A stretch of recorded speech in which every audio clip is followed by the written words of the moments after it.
pagi hari ini masih seri bahannya alright, bahannya datang. Artinya apa bahannya datang? Saat saudara memberikan pemberian kepada Tuhan, maka bahan bagi rumah kekal saudara di surga makin dibangun. Jadi saat saudara memberikan kepada Tuhan, jangan mikir kui nyugih ke pendetanya. Enggak, saudara. Kami tidak diperkaya oleh keuangan saudara, oleh harta saudara, oleh persembahan perpuluhan saudara. Tidak sama sekali. Tapi malah keuntungannya adalah bagi saudara. Jadi saat saudara memberikan, justru saudara membangun rumah di surga. Saya buktikan ayatnya sebentar. Filipi 4 ayat 17. Kita baca bersama-sama 2, 3.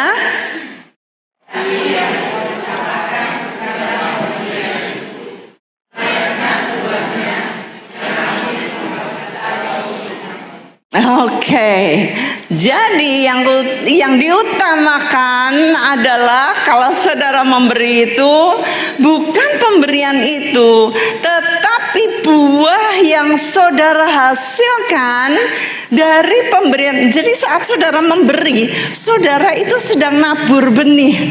Saudara sedang nantinya akan menuai. Ya, ingat petani prinsipnya apa? Menabur sedikit, menuainya banyak. Itu bohong. Iya, kalau sedikit ya sesuai begitu, ya banyaknya banyak, sedikit gitu. Tetapi kalau saudara menabur banyak, maka saudara akan menuai banyak. Lalu minggu lalu saya bilang kepada saudara, yang penting itu apanya? Yang penting itu yang dihitung oleh Tuhan itu apanya? Sisanya. Ya, sisanya masih banyak atau sisanya tinggal sedikit. Ya, yang dihitung Tuhan itu bukan saudara memberinya banyak banget. Saudara mungkin saudara punya harta banyak, saudara memberi sedikit aja udah kelihatan banyak dibanding dengan wanita janda dengan 2 peser. Tapi wanita janda 2 peser ini memberikan seluruh nafkahnya sehingga nampaknya itu sedikit, tetapi sisanya nggak ada. Itu di mata Tuhan banyak. Jadi yang dihitung Tuhan adalah sisanya. Alright, saudara nangkap ya. Saya harap ini betul-betul ngendep di dalam roh saudara sehingga saudara tahu prinsip firman Tuhan. Kita baca Matius 22 ayat 15 sampai yang ke-22. Ya, kita akan baca bergantian. Saya dulu ya. Kemudian pergilah orang-orang Farisi, mereka berunding bagaimana mereka dapat menjerat Yesus dengan suatu pertanyaan.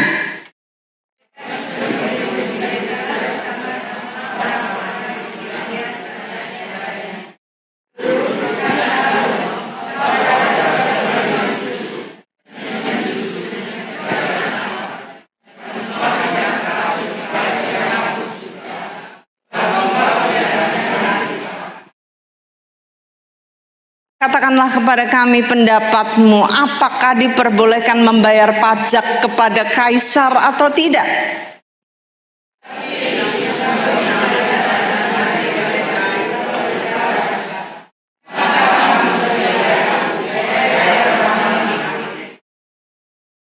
Tunjukkanlah kepadaku mata uang untuk pajak itu. Mereka membawa suatu dinar kepadanya.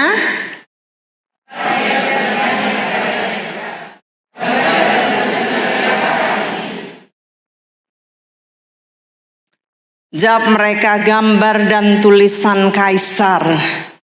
Lalu kata Yesus kepada mereka, berikanlah kepada kaisar apa yang wajib kamu berikan kepada kaisar, dan kepada Allah apa yang wajib. Ya, tidak terserah, kamu berikan kepada Allah. Ayat terakhir.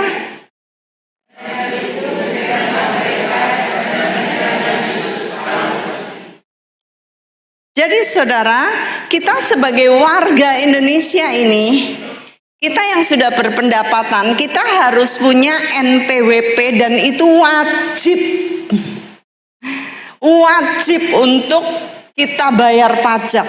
Saya sejak datang ke Indonesia, saya cari peraturan-peraturan sebagai hamba Tuhan, ternyata juga harus bayar pajak.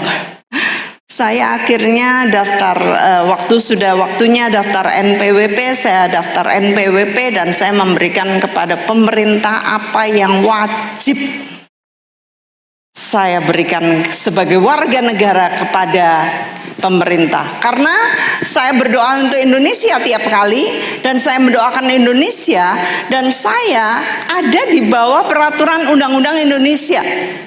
Saya hidup di Indonesia, di bumi Indonesia, di tanah Indonesia, di mana saya berdiri di tanah Indonesia ini yang adalah punyaan pemerintah, dan apa yang dihasilkan dari tanah Indonesia saya nikmati dan saya wajib mengembalikan kepada pemerintah apa yang harus wajib diberikan bagi masyarakatnya.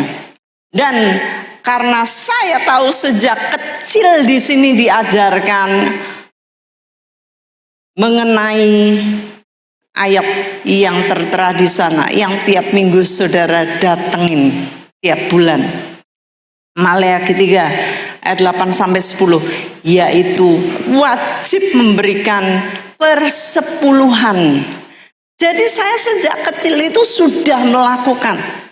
Dan saya itu kemana-mana gak kekurangan saudara. Saya terbang itu udah lebih dari 30 negara. Bukan aja terbang, tetapi saya tinggal di beberapa negara, beberapa bulan, beberapa tahun saya tinggal di sana. Bukan biaya papi mami, bukan biaya saudara jemaat-jemaat ini, tidak sama sekali. Tapi biayanya Tuhan yang dimana saya beriman, gak lihat tetapi saya percaya firman ini. Karena Tuhan nantang, ujilah aku, ya, di dalam Maleakhi, ujilah aku, maka aku akan bukakan apa? Jendela sorga, tingkap-tingkap langit ini akan aku buka. Uji dulu. Kalau saudara nggak berani uji Tuhan, tingkap surga tertutup saudara, biar jerit-jerit Tuhan tolong saya, berkati saya, dagangan saya, bisnis saya, dengan cucuran air mata tidak akan pernah dibukakan tingkap-tingkap surga. Karena apa?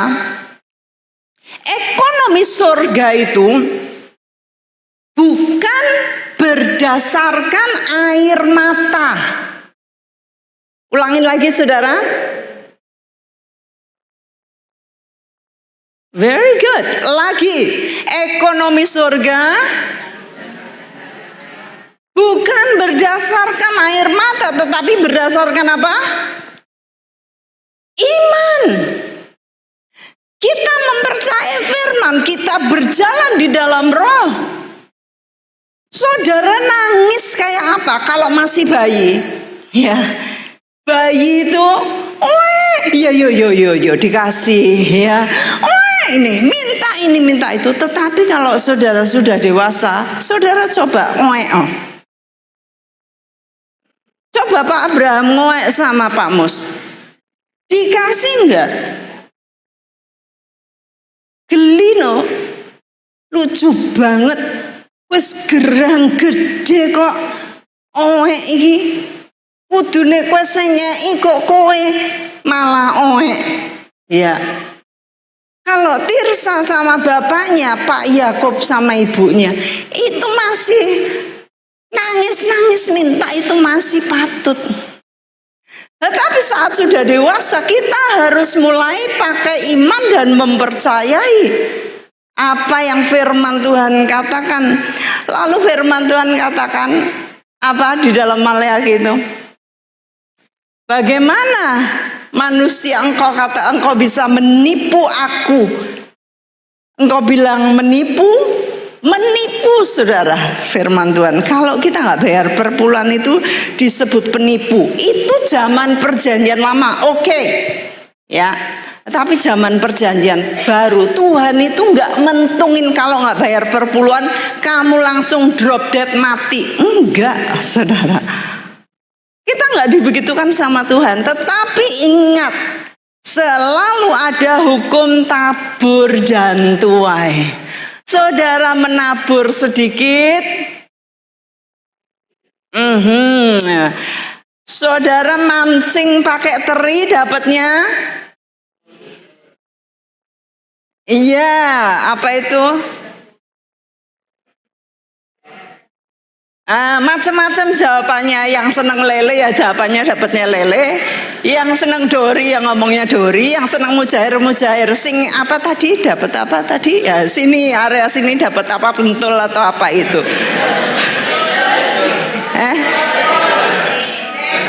Oh, cedol, ya ampun. Iya itu. Cedol bisa dimaam enggak sih? Nggak bisa. Adalah itu loh, mau mancing pakai teri entek cedol. Jangan mengharapkan saudara ngenteni pakai cacing toh sampai nyanyi haleluya, singing glory. Saudara mengharapkan dapat paus. Kasihan, lupakan itu, gak bakal. Saudara belajar sama Jim, nyanyinya apa aja biar saya nyanyiin itu kan, gak akan. Kita baca saja Galatia 6 ayat 7 ya.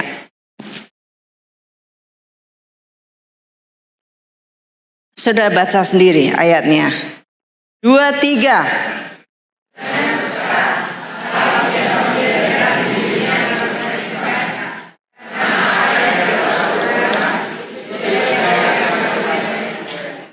Lagi, jangan sesat. Allah tidak membiarkan dirinya dipermainkan. Karena apa yang ditabur orang, itu juga yang akan dituainya. Jadi saudara nabur, ya saudara nuai segitu. Jangan nangis-nangis, pakai iman. Ya, saya anggap saudara mulai dewasa di sini. Jangan nangis-nangis. Lagi, Lukas 6 ayat 38. Ini banyak ayat hari ini. Iya, kita akan baca bersama 2-3.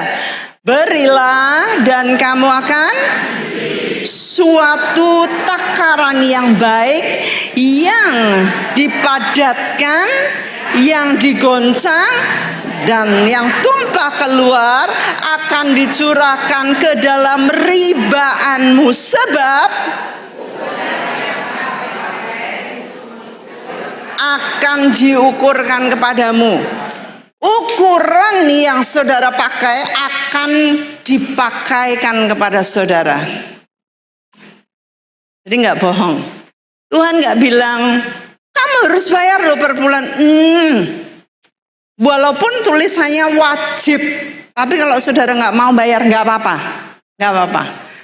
Tuhan nggak nyeret saudara ke penjara, atau kami nggak bikin ngutus spy, mata-mata, nggak.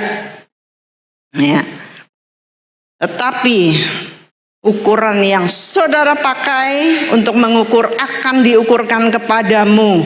Katanya kalau saudara memberi suatu takaran yang baik, yang dipadat, dinet-net, ya, lalu digoncang-goncang sampai tumpah keluar, itu pula yang akan saudara terima. Lalu kita akan baca dari slide Amsal 11 24 sampai 25. Ini bagus banget. 24 sampai 26, maafkan. Alright. Nah, oke. Saya minta saudara baca, ini bagus banget ya. Yang awal sini, yang kedua sini, yang ketiga di atas. Mari kita dengarkan siapa yang lebih keras. Ya, first, go.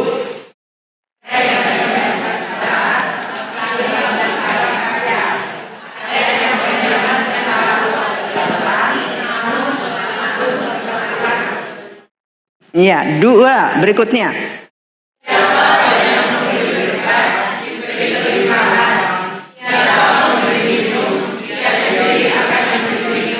Thanks, atas.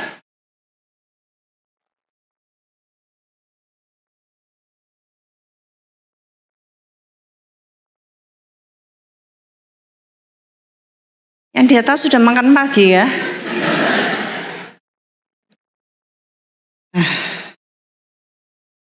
Itu saya pun nggak dengar. Apa tadi katanya? Ayo bareng-bareng yang terakhir.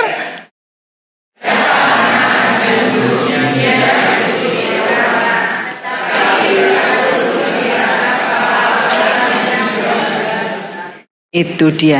Jadi saudara, ini penting sekali untuk saudara ingat. Bukan Tuhan itu membutuhkan uang saudara. Tuhan butuh iman saudara. Saudara kasih sama Tuhan. Saudara beriman sama Tuhan. Orang duit tipis banget. Justru itu dikasih sama Tuhan. Ingat minggu-minggu lalu saya bicara mengenai janda yang diutus Tuhan untuk memberi makan siapa? Nabi Elia.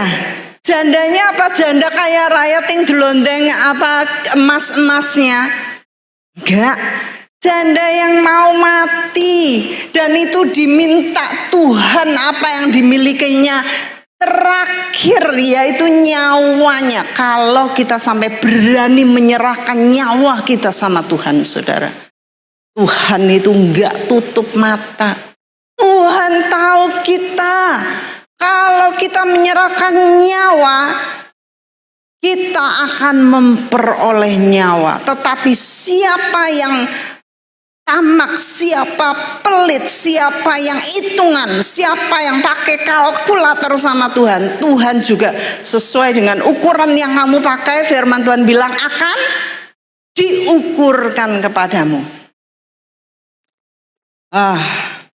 Saudara, saya belajar kira-kira 12 tahun yang lalu mengenai seorang dokter namanya Richard Theo. Dia sangat terkenal. Saya nggak kenal dia, tetapi dia rupanya terkenal banget di Singapura dan di Indonesia. Saya nggak ngerti di Indonesia itu dia ternyata membuka klinik. Nah, awalnya dia itu nggak tahu dokter apa, tetapi dokter biasa. Lalu dia diperbantukan melihat dokter-dokter lain. Kok aku ki kok rande apa-apa, entuk kok sidik men orang sakit tak charge apa ya, charge itu. Ya, saya tagih ya, tak tagih kira-kira 300.000 aja, kok mahal banget ya. Tetapi untuk mereka pergi ke klinik kecantikan, suntik hidung supaya mancung, suntik bibir supaya domble ya, suntik ini supaya panjang. Sekarang kan trennya gitu, wah sini jadi lincip-lincip itu disuntik ya, hidung panjang-panjang ya, itu suntikan. Nanti lihat anaknya aja ya aslinya kayak apa. Ya, jadi mereka bayar 300.000 untuk disuntik. Pokoknya bukan untuk gede ya, tetapi untuk hanya untuk sakit tuh loh. Itu mahal banget dok. Tetapi untuk suntik payudara supaya seperti bola itu loh bentuknya. Saudara kalau lihat ada kayak bola itu jangan percaya, langsung tutup mata ya, karena itu bohong. Itu suntikan semua isinya silikon.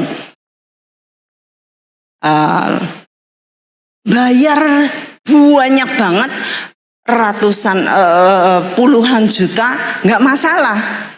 Tapi untuk suntik yang sakit nggak mau.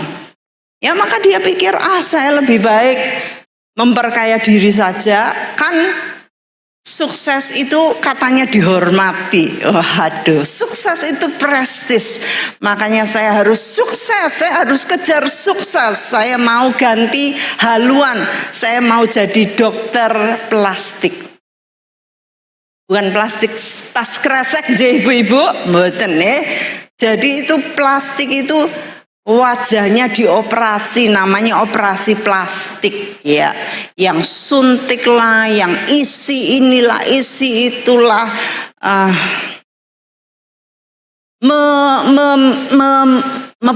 mempingkan bibir ya, supaya bibir itu warnanya pink, jambon tanpa lipstik.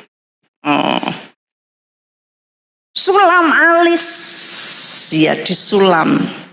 Sulam itu kayak tato saudara sebenarnya ya, tato gitu. Nah itu lebih mahal. Maka dia mulai menggeluti itu dan akhirnya dia benar-benar cepat sekali sukses. Dan dia membuka kliniknya di Singapura beberapa. Dari awal dia mempekerjakan 1 dokter, tambah lagi 2 dokter, tambah 4 dokter, tambah berdokter-dokter di bawah dia untuk mengerjakan tugas-tugas dia. Dia buka lagi katanya klinik di Indonesia, dia mulai pekerjakan banyak dokter, buka-buka. Wow. Dari awalnya antrinya 1 jam, 2 jam, 3 jam, akhirnya 1 bulan, 2 bulan, 3 bulan. Ibu-ibu wanita-wanita kaya itu disedot uangnya. Dan dia bekerja luar biasa. Hari-hari dia berkata, aku itu peras sampai kerincingannya ibu-ibu itu aku ambil semua untuk memperkaya aku, untuk aku bisa beli mobil mewah, aku bisa beli rumah, aku bisa beli ini dan itu. Sukses. Dan temannya bilang, ayolah kamu ke gereja katanya. Gereja. Aduh, saya sibuk dengan kehidupan saya. Kalau gereja bisa ngubah jamnya jam 2 siang, mungkin saya mau ke gereja katanya. Sulit saya bangun pagi-pagi untuk ke gereja, tapi tiap hari saya pergi ke gym, ke fitness center. Latihan berat badan, latihan treadmill, lari-lari, berenang seminggu 6 kali dan sebagainya. Bisa. Dia beli 4 mobil terkumpul. Yang terakhir dia beli Ferrari. Nggak tahu Ferrari itu harganya berapa M ya. Kaya raya. Kemudian suatu hari tanpa diduga, di umur 40, prime age ya, umur yang sangat-sangat mumpuni. 40 itu katanya dimulainya hidup.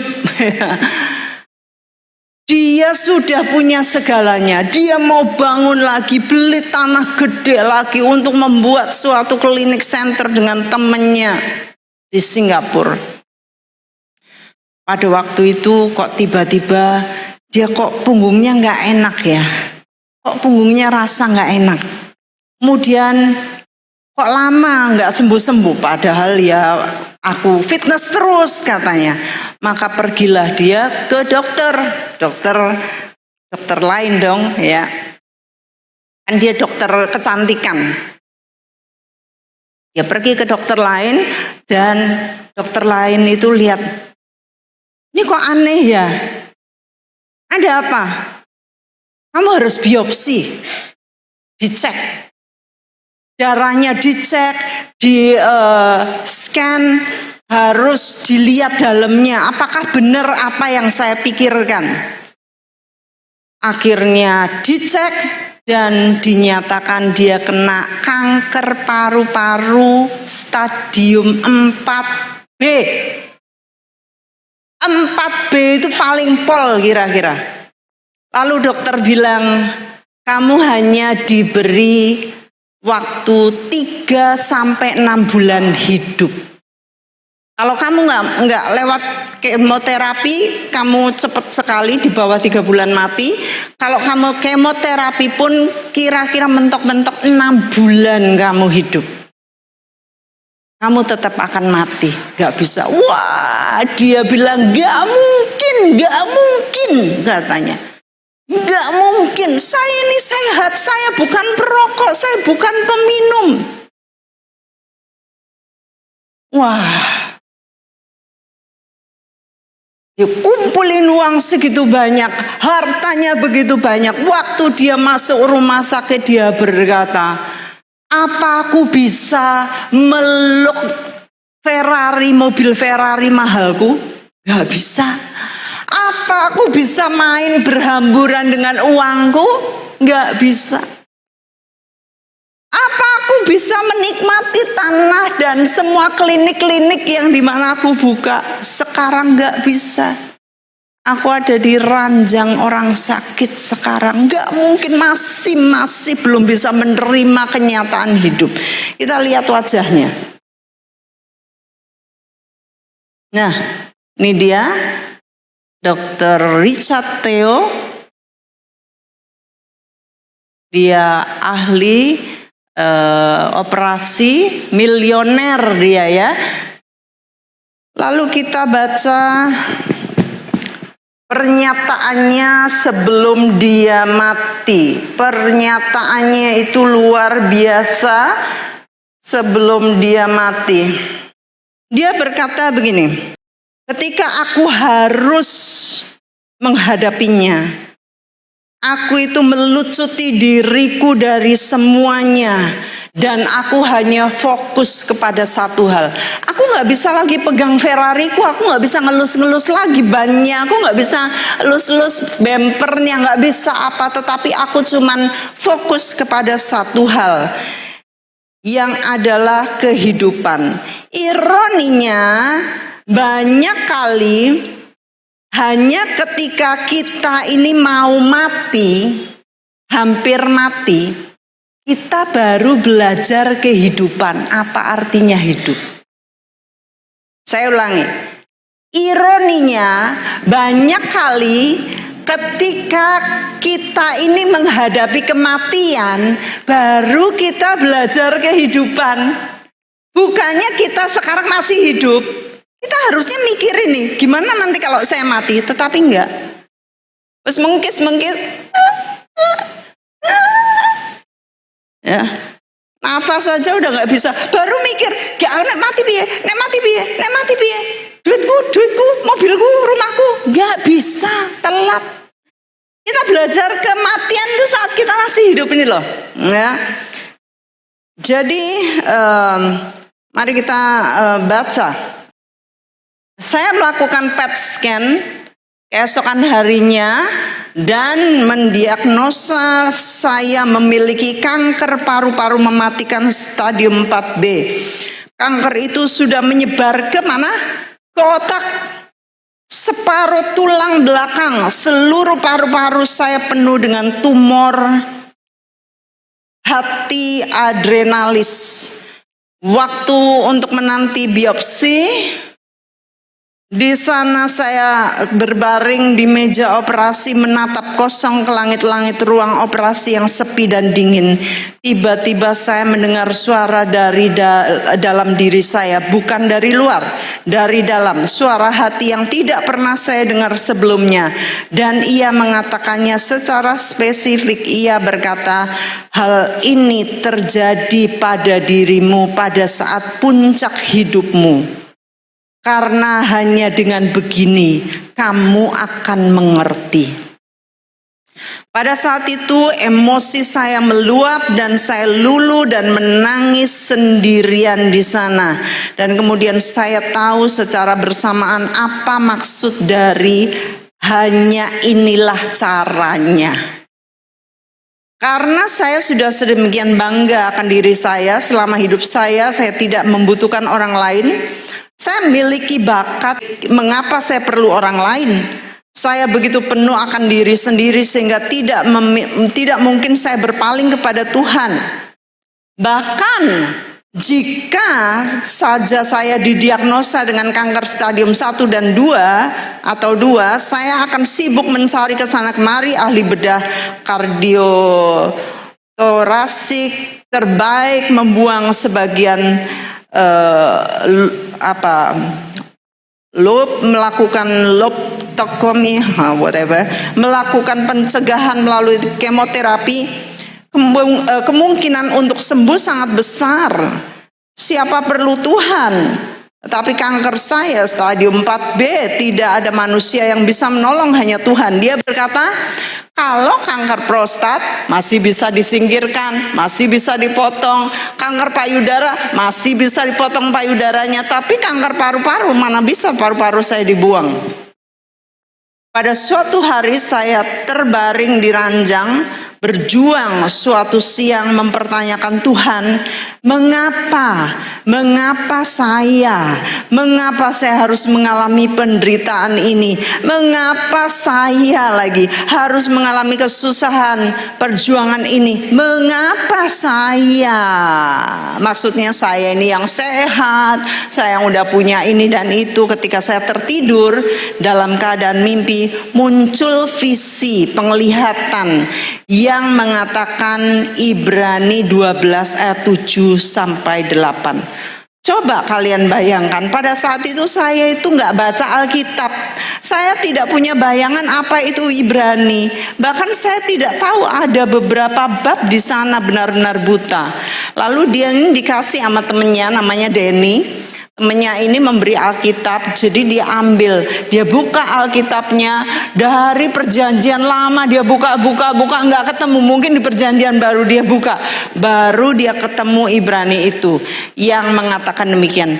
Jika kamu harus menanggung ganjaran, Allah memperlakukan kamu seperti anak. Tuhan ini masih cinta, saudara.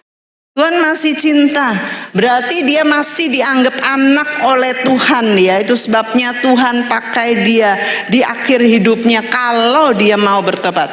Saya akhirnya percaya, dalam kondisi setengah tidur saya mendengar ia berkata, bantu orang lain dalam penderitaan. Bantu orang lain dalam penderitaan. Saya pikir kesenangan sejati adalah mengejar kekayaan. Mengapa? Kenapa coba? Bayangkan, ketika berbaring di ranjang kematian, saya tidak menemukan kesenangan sedikit pun dari barang apapun yang saya miliki. Ferrari saya, bayangan membeli tanah untuk membangun bungalow dan lain-lain, memiliki bisnis yang sukses. Jadi kalau saya simpulkan, bisa saya katakan semakin awal kita memprioritaskan tujuan hidup kita, semakin baik. Jangan seperti saya, katanya. Saya nggak punya pilihan lain karena dia harus menghadapi kematian. Saya harus belajar dengan cara yang menyakitkan. Saya harus kembali ke Tuhan, berterima kasih kepadanya untuk kesempatan ini. Saya telah mengalaminya. Semakin dalam lubang kita gali, semakin terbenam kita di dalamnya. Semakin hebat pula kita memuja kekayaan dan kehilangan fokus. Bukannya memuja Tuhan, kita malah memuja kekayaan. Itulah naluri manusia, sangat sulit untuk menghindarinya. Dr. Richard Theo Kengsiang sudah meninggalkan kita pada tanggal 18 Oktober 2012 lalu. Dengan sebuah kesaksian yang saya yakin telah membukakan banyak hati umat manusia yang tertutup oleh keduniawian. Semoga beliau diberikan tempat yang istimewa di sisinya. Bahkan istrinya yaitu Kelly Tan mengatakan, saya belajar banyak dari dia, berharap saya menjadi seperti dia. Saudara, dia ini dugem ya hidupnya, lalu dia ketemu orang-orang besar ya, ketemu orang-orang berduit, Dia nggak mau ketemu orang-orang rendah, tetapi pada waktu sakit, mulai dia empati sama orang yang sakit kanker lainnya. Mulai dia jalan dari sel ke sel, dari rumah sakit, kamar ke kamar, menguatkan mereka, memberi penghiburan kepada mereka. Saya bayangin dia juga memberikan uang kepada mereka. Sayang banget kalau enggak, dia nyesel banget. Kalau Ferrarinya enggak dijual untuk diberikan kepada orang-orang, itu masih ada kesempatan. Rupanya kira-kira 10 bulan kemudian setelah didiagnosa, divonis dengan kanker paru-paru stage 4B, dia meninggal. Sebelum dia meninggal, dia diundang di satu perkumpulan para dokter-dokter dan dia diminta untuk memberikan kesaksian, dan itu salah satu kesaksiannya ya yang baru saudara baca. Kesaksiannya luar biasa, berdengung kepada semua dokter-dokter muda agar jangan cuma ngejar kekayaan. Saya pernah mendengarkan pendeta bilang gini, di mimbar nih, anak-anak muda, siapa yang ingin sukses? Siapa yang ingin kaya? Siapa yang ingin diberkati? Jadi dokter kecantikan. Jangan ditiru sama sekali. Saudara harus nanya Tuhan. Sekolah itu bukan untuk sukses, sekolah itu bukan cari uang. Prioritas kehidupan kita, tujuan hidup bukan cari uang. Tapi tanya Tuhan, Tuhan saya ini harus ngapain? Saya harus kerja apa? Harus pelayanan apa? Saya harus melakukan apa? Bukan sekolah mana yang bikin saya kaya? Sekolah mana yang nantinya membuat saya berlimpah, bermandikan uang, kesuksesan dan kekayaan? Bukan demikian. Saudara harus mengerjakan panggilan Tuhan dalam kehidupan saudara. Sampai beberapa anak muda mereka berkata, saya mau sekolah ini karena disitulah menjanjikan keuangan yang besar. Salah besar. Seringkali orang itu kalau dikasih kekayaan yang besar, gak kuat seperti tadi kata Dr. Richard Theo. Itu sebabnya kita perlu mewaspadai. Kita baca ayat lagi, rupanya masih ada beberapa ayat, masih serinya masih berlanjut, tetapi ini ayat terakhir sebelum kita tutup. Lukas 12 ayat 15 sampai 21. Oke. Saudara nanti ada yang hitung ya, berapa kali dia bilang aku. Orang yang mikirin dirinya sendiri disebut apa, Tuhan bilang nanti Tuhan sebut apa. Katanya lagi kepada mereka, berjaga-jagalah dan waspadalah terhadap segala ketamakan, sebab walaupun seorang berlimpah-limpah hartanya, hidupnya tidaklah tergantung daripada kekayaannya itu. Kemudian ia mengatakan kepada mereka suatu perumpamaan, katanya, ada seorang kaya, tanahnya berlimpah-limpah hasilnya. Ia bertanya dalam hatinya, apakah yang harus aku perbuat? Sebab aku tidak mempunyai tempat di mana aku dapat menyimpan hasil tanahku. Begitu banyaknya ya. Lalu katanya, inilah yang akan aku perbuat. Aku akan merombak lumbung-lumbungku dan aku akan mendirikan yang lebih besar, dan aku akan menyimpan di dalamnya segala gandum dan barang-barangku. Sesudah itu aku akan berkata kepada jiwaku, ada padamu banyak barang, tertimbun untuk bertahun-tahun lamanya, beristirahatlah, makanlah, minumlah, bersenang-senanglah. Tetapi firman Allah kepadanya, hai engkau orang bodoh, pada malam ini juga jiwamu akan diambil daripadamu, dan apa yang telah kau sediakan untuk siapakah itu nanti? Lagi, demikianlah jadinya dengan orang yang mengumpulkan harta bagi dirinya sendiri jikalau ia tidak kaya di hadapan Allah. Ayat terakhir, Yesus berkata kepada murid-muridnya, karena itu aku berkata kepadamu, janganlah khawatir akan hidupmu, akan apa yang hendak kamu makan, dan janganlah khawatir pula akan tubuhmu, akan apa yang hendak kamu pakai, dan sebagainya. Ya. Ini adalah ayat peringatan buat kita. Dia mengatakan, aku mengumpulkan untuk diriku masa depanku, barang-barangku, gandumku, ladangku, semuanya berapa kali? Berapa? 8. Kalau saya, ya ada yang lebih? 11, ada lagi? 9, ada lagi? Ya? 10 kali. Ada lagi? Coba baca. Saya baca di sana 14 kali. Ya mungkin saya salah, tapi coba saya baca ulang.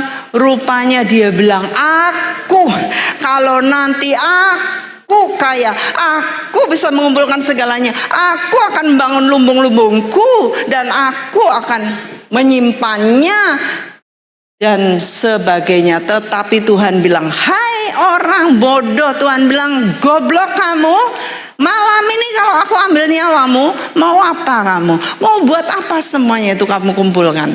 Itu sebabnya kita mau mengumpulkan harta kita di dalam kekekalan, di mana tidak ada ngengat dan karat yang merusakkannya. Kita tunduk kepala.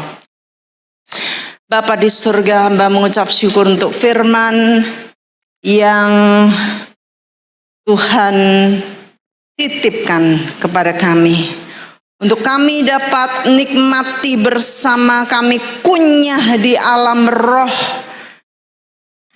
di dalam roh kami, agar kami menjadi pelaku dari kebenaran firman ini. Kami yang seringkali masih dibutakan dengan keinginan-keinginan daging kami, kebutuhan-kebutuhan kami. Hari-hari kami mikirkan semua kebutuhan kami, tetapi kami lupa bahwa ada firman yang menghidupkan kami, yang menolong, membimbing kami di segala jalan-jalan kami. Oh Tuhan, ampuni kami. Kami mau untuk belajar mempercayai Engkau, beriman kepadamu, sekalipun tidak nampak, sekalipun nampaknya sedikit, tetapi kami ingin memberikan kepada Tuhan apa yang Tuhan taruh di dalam hati kami. Terima setiap persembahan anak-anakku pada pagi hari ini, di dalam nama Tuhan Yesus Kristus. Semua yang diberkati katakan amin.